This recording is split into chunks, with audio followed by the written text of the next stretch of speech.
নমস্কার বন্ধুরা, আজ ভারতবাসীর কাছে, বাঙালির কাছে তো বটেই, অনেক গুরুত্বপূর্ণ দিন। আজকের দিনে আজ জাতির জনক মহাত্মা গান্ধীর জন্মদিন। আজ প্রাক্তন প্রধানমন্ত্রী লাল বাহাদুর শাস্ত্রীর আজ জন্মদিন।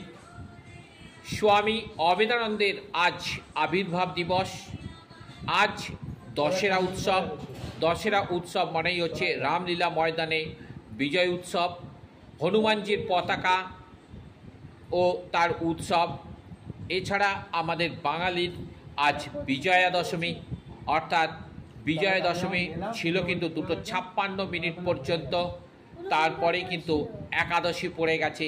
তাই সবাইকে শুভ বিজয়ার প্রীতি, শুভেচ্ছা ও ভালোবাসা রইল। আবার বাঙালিরা 365 দিন অপেক্ষা করবে আজকে এই শ্রেষ্ঠ উৎসবের জন্যে। তাই সবাই ভালো থাকবেন, সুখে থাকবেন, শান্তিতে থাকবেন, এইটুকু আপনাদের জানাই।